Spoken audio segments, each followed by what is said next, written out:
So what this campaign is about is saying that our government cannot just continue to represent the wealthy and the powerful, cannot simply develop new policies which enrich the already rich, but we need to end the shrinking of the middle class. We need to address the fact that nobody talks about, that 47 million of our people are living in poverty, and in some cases, abysmal poverty. But it is not only a economy which is rigged. Equally important, we have a campaign finance system which is corrupt.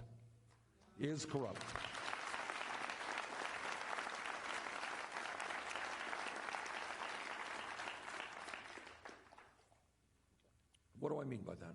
What I mean is that some 5 years ago, as a result of the Citizens United Supreme Court decision, Supreme Court basically said to the wealthiest people in this country, they said, guys, you already own much of the economy. We're now going to give you the opportunity to purchase the United States government. That's right. And that is precisely what millionaires and billionaires are in the process of doing. One family, the Koch brothers, second wealthiest family in this country, worth somewhere around $85 billion. They and a few of their friends, billionaire friends, are prepared to spend some $900 million in this campaign to elect candidates who represent the wealthy and the powerful. There was an article that came out in a Washington, D.C. newspaper recently which said what I believe to be true, that the Koch brothers themselves, one family, now has a more powerful and effective political organization than does the Republican Party. Right? One family. Now, when you have a family that is more powerful than a major party, that is going to spend more money on this campaign than either the Democrats or the Republicans, my friends, you are not living in a democratic form of society. You're living in an oligarchic form of society, and together we have got to change that.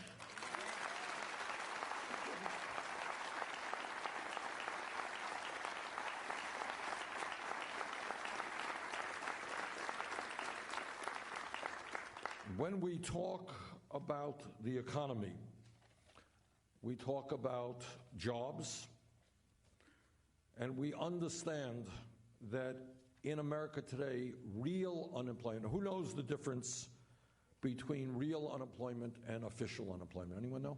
What's the difference? Yeah? It is. It's very significant. Who knows exactly? Right, but what are the differences? How do we, yes, way in the back.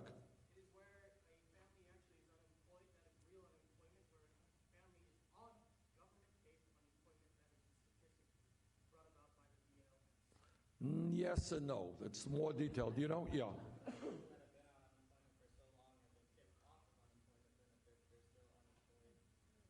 right, the answer is very simply, official unemployment, which the government says is now about 5%, are those people who are unemployed. Real unemployment does not include those people who have given up looking for work and are working part-time when they want to work full-time. So if you include people who have no jobs, who are working part-time when they want to work full-time, and who have given up looking for work, real unemployment is about 9.9%, very close to 10%. Who wants to say a word about an issue that gets no discussion at all? Almost no discussion. Youth unemployment. What do we know about youth unemployment? Kids graduating high school go out and get good paying jobs? Absolutely not. All right, anyone want to jump in on this? If not, I'll tell you what the, yes, stand up.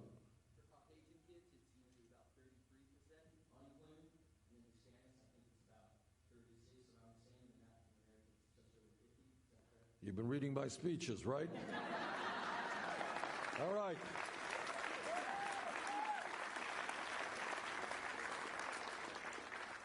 If you got any of your teachers here, give this kid an A.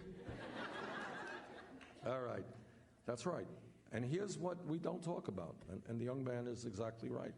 I asked some economists a number of months ago to do a study for me, very simple study. Tell me what real unemployment is for high school graduates. I'm not talking about kids who have dropped out of high school. High school graduates, 17 to 20. And what this young man said is right. For white kids, 33%, Latino kids, 36%, African American kids, 51%. Now, I just want you to think about that for a moment in two contexts. Number one, we don't talk about it. We don't talk about it. And we should talk about it, and not only talk about it, we should do something about it, because this is a huge national crisis. Think, put yourself into the mind of a kid who graduates high school, who wants to be an adult, wants to stand on his or her own 2 feet, wants to get out of the house, wants to earn some money, wants to start a career. But there are no jobs available. We've got 5.5 million young people in my city, in your state, all over this country. No jobs available. And if anybody in this room thinks there is not a connection between this outrageously high level of youth unemployment and another fact, and that is the tragedy that in our country today we have more people in jail than any other country on earth.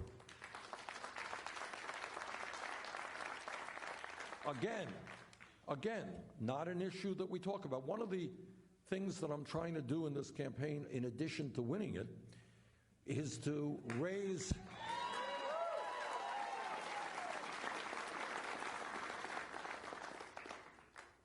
and the reason I think we're doing so well is that we in fact are raising issues that people know to be true, but we're not talking about it. Right? This is the United States of America. We're a democratic society. We have more people in jail than China, 4 times our size, which is a communist authoritarian society which doesn't tolerate dissent very much. Why is that? Well, there are a lot of reasons, but one of them surely is that we have millions of young people unable to find decent jobs. So here's my radical idea number 2 for the morning, and that is we should be investing in jobs and education rather than more incarceration and more jails.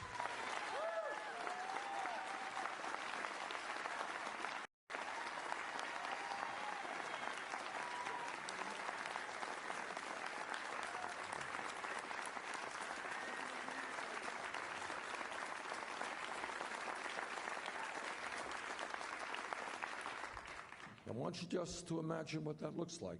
It means that our kids, our young people, are either getting the training that they need, and by the way, not every young person has the desire or the ability to go to college, but there are enormously important jobs out there. There's electricians, carpenters, plumbers, sheet metal workers. We need all of those workers, and they need training, and we've got to make sure our young people get that type of training. Okay? But we should not be continuing to be satisfied with so many people in jail. Now, when we talk about jails, we also have to raise another issue, and that is the absolute need to reform a very broken criminal justice system.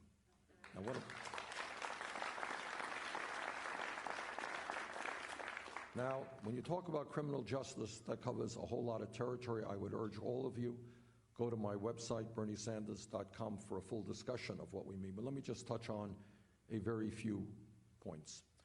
In this country, we need police department reform. All right? What does that mean?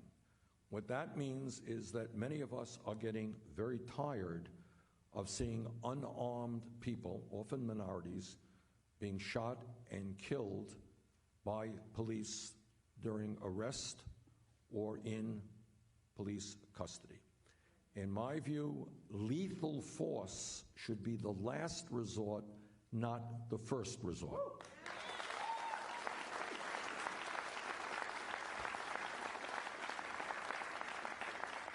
Now, I was the mayor of Burlington, Vermont, which is the largest city in my state, for 8 years, and in that capacity, I worked very closely with our police department.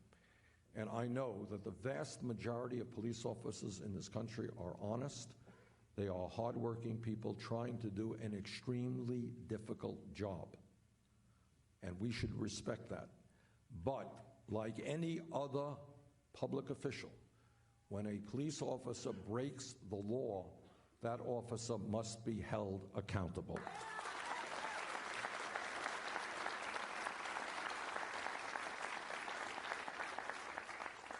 Second of all, as a nation, we have got to do our best to end institutional racism. We have made progress over the years, but let me tell you very honestly, we still have a long way to go. Thirdly, we have got to make police departments look like the communities that they serve in terms of the diversity of those communities.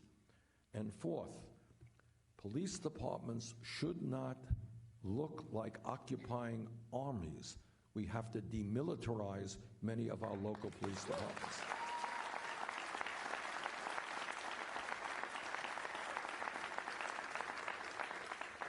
Further, we have to take a very hard look at the so-called war on drugs.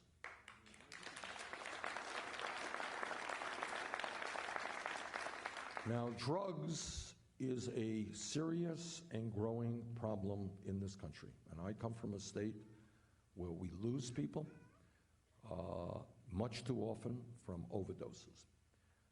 But on the other hand, and we have got to address that issue, we've got to ask why, and we have to be very strong in combating addiction in this country. But on the other hand, right now, you have a Federal Controlled Substance Act which lists marijuana at the same category as heroin. I think that that is absurd. We can argue the pluses and minuses of marijuana, but nobody thinks that marijuana equates to a killer drug like heroin. And what we have seen over the last many decades, is that millions of people in this country have been arrested for possession of marijuana.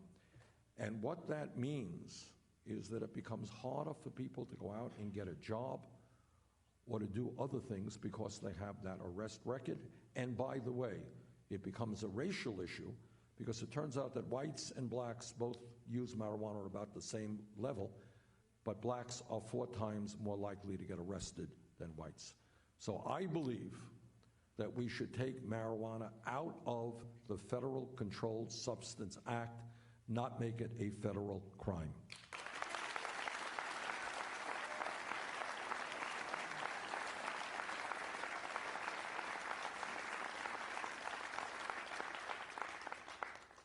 If we are serious about rebuilding the American middle class, we have to understand that wages in this country are much too low, that the federal minimum wage of $7.25 an hour is a starvation wage.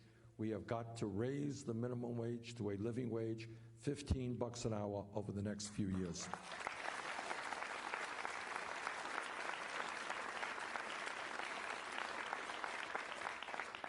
And for the gentlemen in the room, I hope you will stand with the women and demand that we finally establish pay equity for women workers in this country.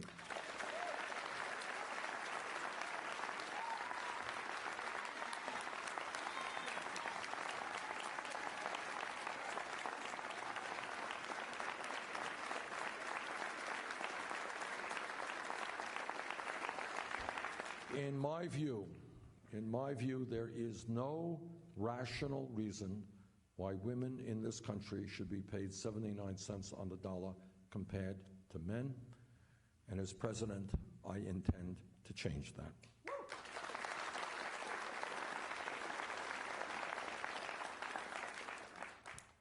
Now, here is an issue some of us may agree on and some of us may disagree on, but I'll tell you what my views are. I have seen over the years my Republican colleagues, almost all of them, running around the country, including, I think, all of them running for president, talking about family values. You ever hear Republicans talk about family values? They love families, just stay up nights worrying about families. But all of you know what they mean by that. And what they mean by that is that no woman in this room, no woman in this state or in this country should have the right to control her own body. I disagree.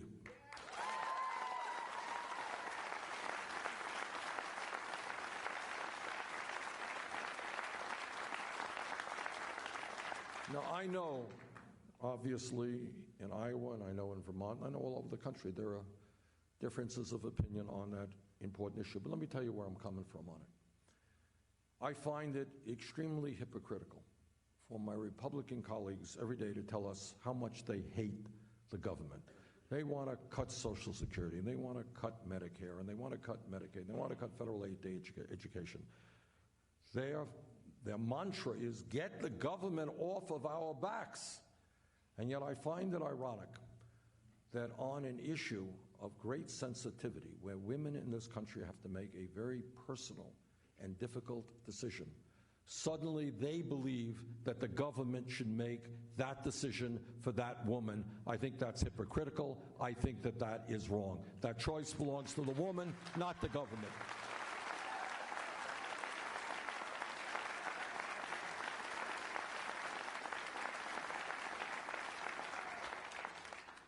And when Republicans talk about family values, they also tell us that our gay brothers and sisters should not have the right to marry. I disagree with that.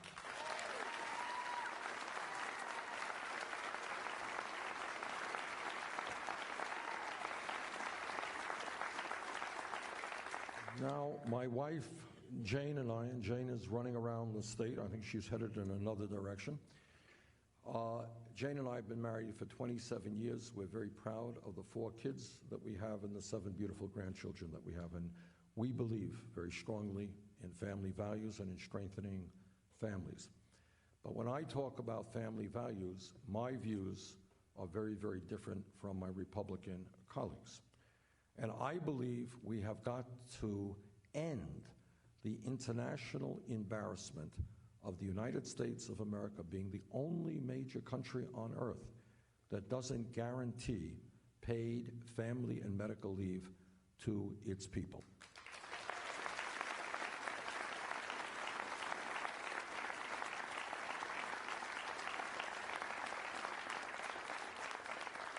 Now, I just had a press event earlier this morning on the issue.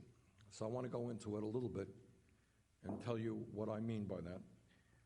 And that is that here in Iowa and Vermont today, and all over this country, obviously, women are having babies. And that's, for those of you who are parents, you know what an important and unbelievably moving day that is. The bad news is that for millions of our families, those working class families and lower income families who are having children in America, many of those women who have babies are going to be forced to go back to work in a week or 2 for one reason, and that is they simply lack the money to stay home. They've got to go back to work in order to bring in some income to raise their families. The truth is that 23% of mothers in our country who are working have to go back to work just 2 weeks after giving birth. Now, we are the only country, major country on earth, that allows that to happen, that tells working class, middle class, low income families that don't have a lot of money that mom is going to have to be separated from her baby in a week or 2 weeks or 3 weeks. Think about that and how ugly and unfair that is. Now, the truth is, in Canada, a country not very different than we are, parents are guaranteed 35 weeks of parental leave at 55% of their salary. In Germany, parents, mom and or dad, are guaranteed 1 year of paid leave at 67% of their salary. In Norway, working parents who have a baby are entitled to 49 weeks of paid leave at 100% of their wages. okay? And we have nothing to provide income to a mom who has had a baby. But it's not only moms who have babies. What happens if you are, mom is working, dad's working, and your daughter comes down with a serious illness? How do you take care of her? What do you do? What happens if you say to your boss today, I need a couple of weeks off from work. My kid is pretty sick. You don't have any guarantee that you're not going to be fired, and you certainly are not going to get any income for taking care of your child when you need that income. Or your parent. We just spoke this morning with a young woman from the Cedar Rapids area. Her mother, at the age of 51, was diagnosed with dementia. Couldn't take care of herself. Her daughter then in high school had to begin that. Well, how do you have income coming in to take care of somebody if we don't have paid family and medical leave? So I am on board legislation, which now has some 20 sponsors in the Senate and I think 114 in the House, which guarantees paid family and medical leave for 3 months.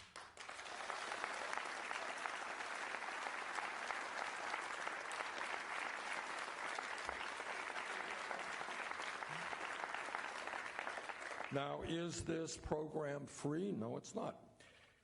It would cost $1.61 a week payroll tax on the average worker. Now, by the way, on this issue, Secretary Clinton and I have a strong disagreement. She does not support this legislation.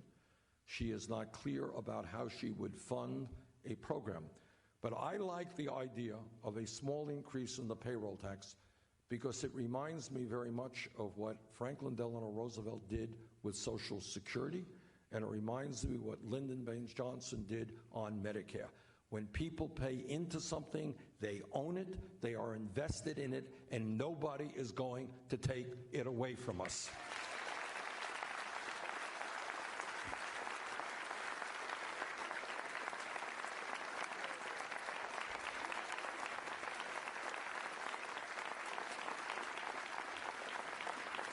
So I hope very much that Secretary Clinton will rethink her objection to this important legislation, which is supported by virtually every progressive Democrat in the House and in the Senate. Let me switch gear here to another issue of huge consequence, and that is the need to reform Wall Street.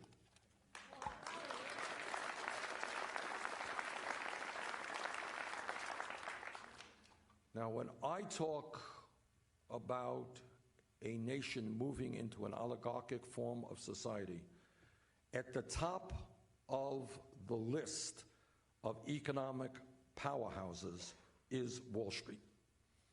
All of you will remember that not so many years ago, the greed, the recklessness, and the illegal behavior on Wall Street drove this country into the worst economic downturn since the 1930s. Millions of people lost their homes, lost their jobs, lost their life savings. Many of those people still have not recovered. Okay. And millions of others. I mean, people lost their jobs, and they got new jobs at much lower wages or never recovered their life savings that they lost. Now, Wall Street, as you know, was bailed out because they were, quote unquote, too big to fail, that if we allowed the Wall Street banks to go down, they would take a lot of the economy with them. You will be surprised to know today that 3 out of the 4 largest banks in this country are significantly bigger than they were when we bailed them out because they were too big to fail. You might also be surprised to know that the 6 largest financial institutions, 6, not a whole lot, have assets equivalent to 60% of the GDP of America, some $10 trillion, 6 financial institutions. That these 6 institutions issue about 2/3 of the credit cards and 1/3 of the mortgages in this country. Now, it seems to me that when you have banks that are too big to fail, they are too big to exist. We have got to break them up.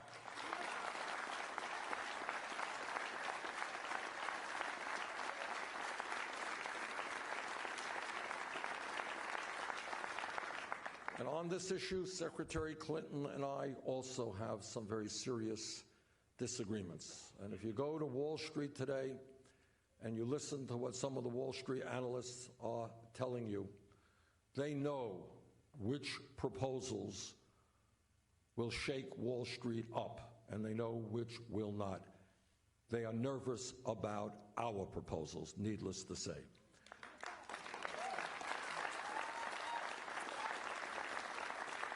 And here's another point that I want everybody to think about.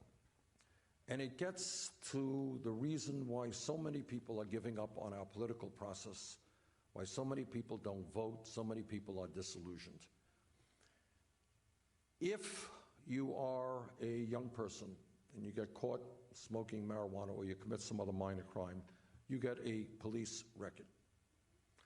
If you are a Wall Street executive whose greed and illegal behavior, and by the way, major banks in this country have been fined over $200 billion since 2009 for either illegal activity or just they reached settlements with the government to avoid acknowledging their guilt.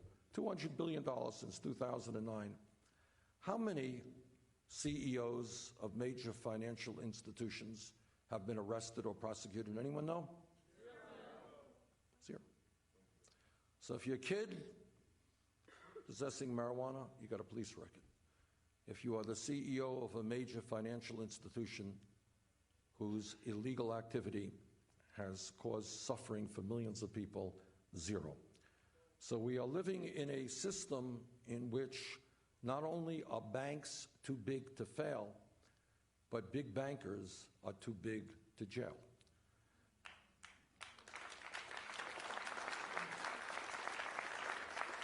And that is wrong. You know, we've got to have a criminal justice system which treats all people equally, even if they are billionaires and even if they are heads of large corporations or large banks.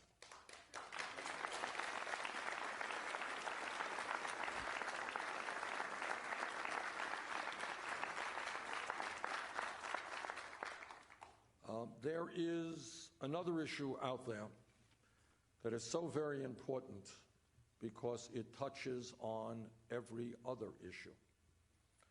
I am the former chairman of the U.S. Senate Committee on Veterans Affairs, and I've worked very hard to do my best to see that our veterans, people who have put their lives on the line to defend us, get the health care and other benefits that they have earned.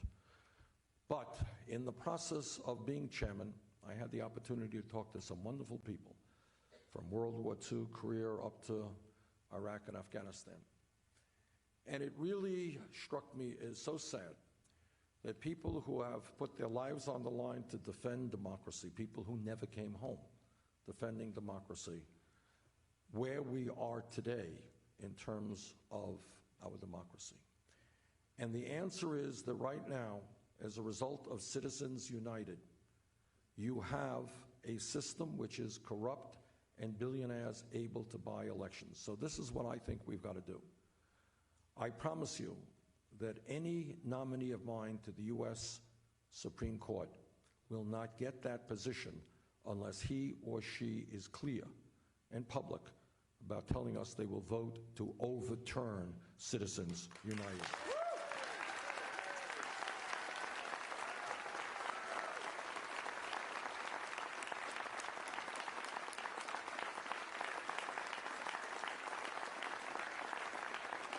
And when we talk about the major issues facing this country, we also have to understand that we need to have the best educated workforce in the world.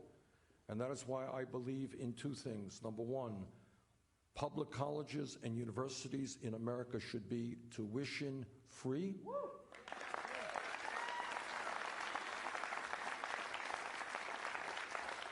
And number two, that we should substantially lower interest rates on student debt.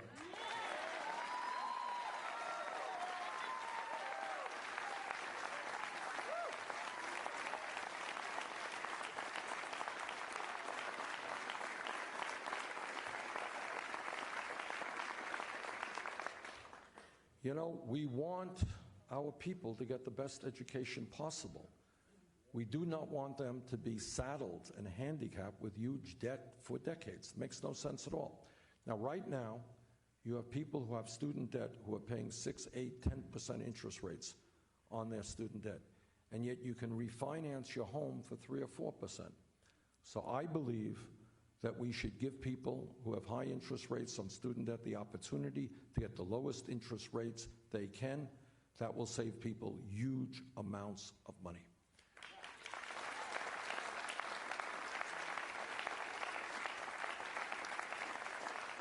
And we're going to pay for that. How are we going to pay for that? That's an expensive proposition. We're going to pay for that through a tax on Wall Street speculation.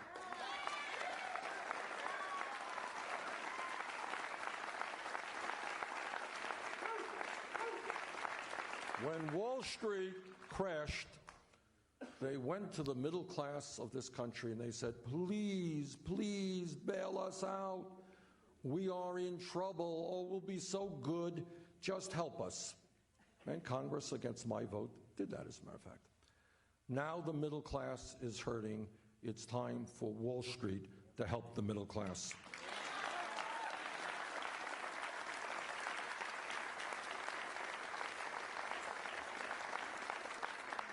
Last major point that I want to touch on is, again, of enormous consequence.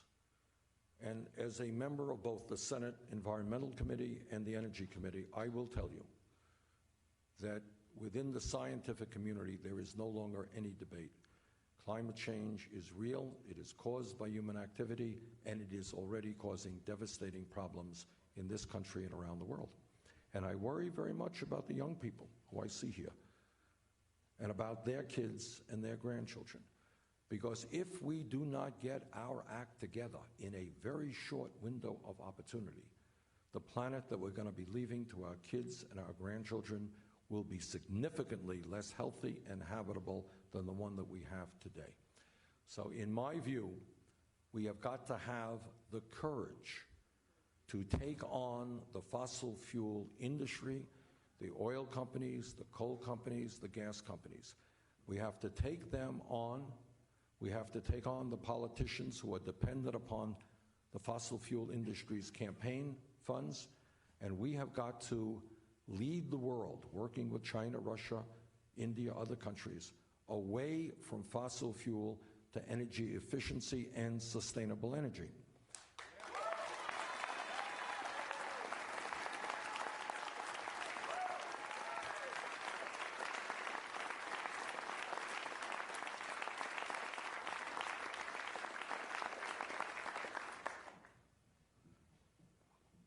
And we can do that. We have the technology, and we have the knowledge.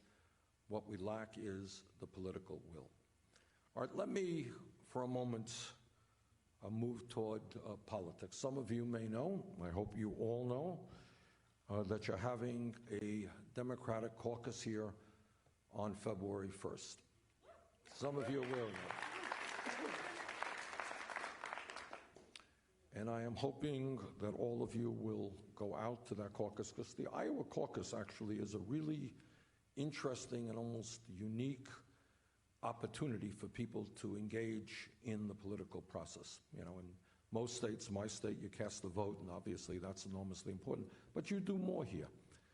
You come to caucus, you see who's getting more votes, you're listening to other people's point of view. Many of you have gone to other candidates' presentations, hear what he or she has to say, and that's great. I mean, that's really what democracy is about. I am here to tell you a couple of things in terms of that. There are some people who suggest that, well, Bernie Sanders might be a nice guy or not a nice guy, may comb his hair just ever so nicely or not so nicely. But you know what?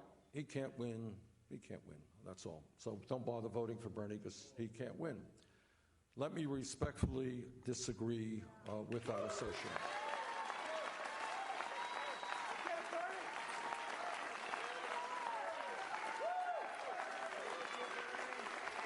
Okay, let me tell you why. About 8.5 months ago, we began our campaign. And when I began this campaign, we had zero money. We had no political organization. And maybe most significantly, we had very little name recognition. I think it's probably fair to say that 8.5 months ago, maybe, 75, 80% of the people in Iowa didn't even know who I was, let alone what I stood for. We have come a long way in 8.5 months.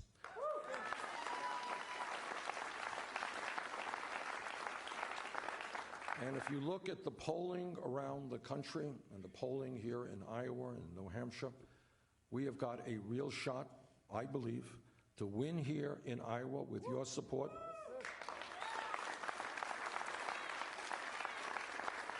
We have an excellent chance to win in New Hampshire and in Nevada. And we're doing better in South Carolina. And if we win or do well in those states, we have an absolutely clear path toward victory and to pulling off one of the biggest political upsets in the history of the United States of America.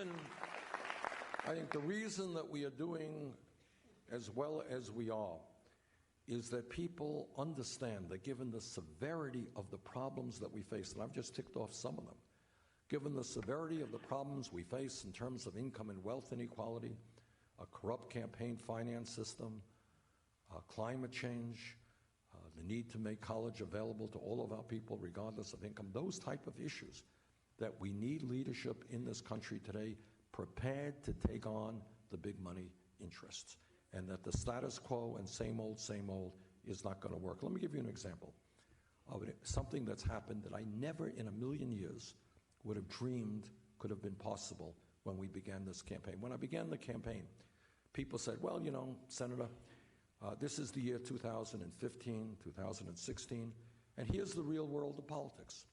To run a national campaign, you're going to need tens and hundreds of millions of dollars. And the only way in this day and age you can... That is more individual contributions than any candidate in the history of the United States of America.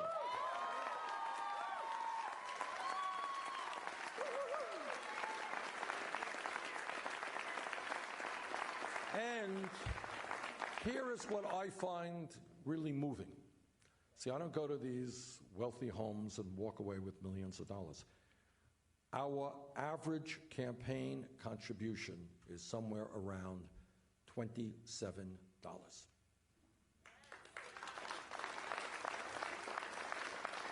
So what we are doing is not only talking about making a political revolution, talking about engaging people in the political process in a way we have not seen for a very, very long time. We are doing it. We are doing it. And we are showing that you can run a serious and, I believe, winning campaign with the support of working families in the middle class and not being dependent on the wealthy and the powerful.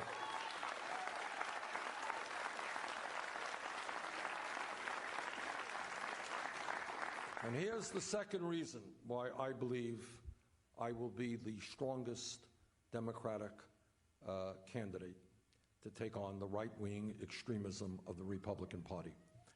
It's not just that, again, many polls out there, including a recent poll, which has me 13 points against Donald Trump.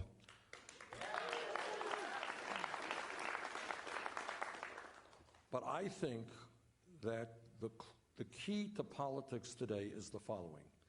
If turnout is high, Democrats and progressives win.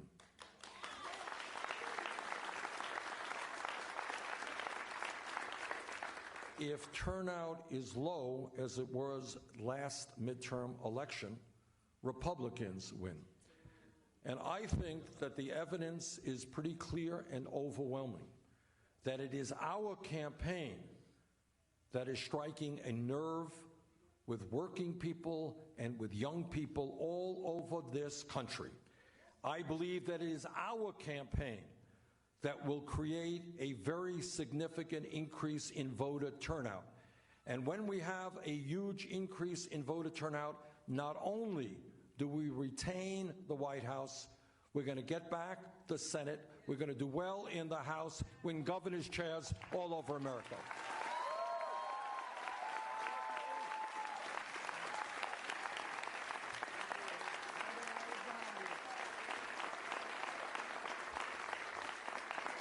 So here in Iowa, as all of you know, and I know that the people of Iowa take this responsibility very seriously, you are the first state in the country to vote on who the Democratic and Republican candidates for president will be.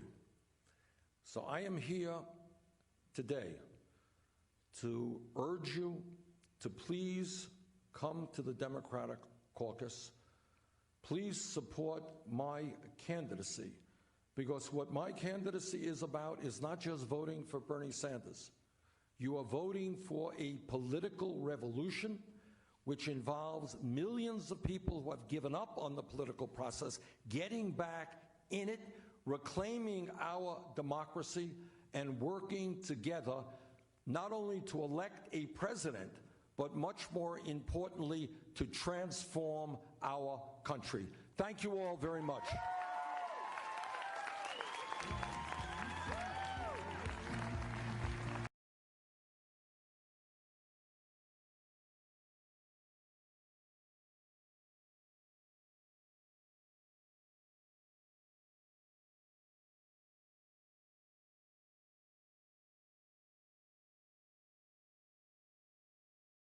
A mic right there, is that it? Okay, find this. Yeah, okay. Let's ask a few questions. Yes, sir. When you win the nomination, especially in the White House, I was wondering, you'll definitely, undoubtedly experience obstructionism from both the Republican and Democratic establishment. I guess what I'm wondering is what suggestions do you have that we can do down here at grassroots? Okay, good. Thank you. We will certainly run into opposition from Republicans in the Congress, that's for sure. And your question is an excellent question. And let me answer it this way. As anybody in this room knows, the only way that change, real change, has ever taken place is from the bottom on up. You know what I mean by that? It's not when some president signs a bill, it's when millions of people demand that change. That is true of the civil rights movement, it is true of the women's movement, it is true of the environmental movement, it is true of the gay rights movement, it is true of every movement which has changed America. Millions of people come together, and that is precisely what we have to do right now. So this is what I answer you. This is how I answer you. If millions of young people, as one example, tell Congress in no uncertain terms that they are watching what's going on, they know what's going on, and they want Congress to support legislation which significantly lowers student debt and which makes public colleges and universities tuition-free, you know what happens? That will occur because Congress will know that if they don't do the right thing, they're going to be on the unemployment lines. All right? So that is how you bring about real change. But if people are not involved, in the last election, 80% of young people didn't vote. Why would any person in Congress worry about the needs of young people? That's what we've got to change. Okay, Phil, where's the mic? Where's the microphone? Okay, get that young lady right there. Yeah. Okay, so you described many voices and Hold that mic closer to your mouth, please. You describe many of the forces that really work against honest politicians and that may prevent you from actually making change. And I want to know, first of all, how do you keep the passion to fight? And secondly, if you become president, how are you going to break through these vicious cycles to actually make a change? Okay. How do I keep the passion? You know, I came from a family that did not have a lot of money. And I saw what it did to my family. I was the chairman of a subcommittee on a healthcare committee, and I listened to doctors, physicians talk about the physiology of poverty and what happens to people who are poor. Do you don't understand what I mean by the physiology of poverty? What I mean by that is not just that poor people and working class people don't have access to healthcare in the way that upper income people do, is if you are living under stress every single day, if you are worried about how you're going to feed your kids, if you are worried about whether you're going to lose your job tomorrow, your body responds to that. And the result is, in many cases, you die younger, you come down with more illness. All right? So I believe that we have, and what this campaign is about, and on top of that, I got 7 beautiful grandchildren. And I'm going to do my best to make sure that the planet and the nation I leave to those kids is a beautiful country. Everything that I've described to you today, and by the way, you got the short speech, you didn't get the long one. When we talk about creating decent paying jobs, when I talk about providing health care to every man, woman, and child, do you think that that's a radical idea? It's not a radical idea. Every other major country on earth guarantees health care to all people as a right, guarantees paid in family and medical leave. All right, folks, what we're going to do is step away from the Bernie Sanders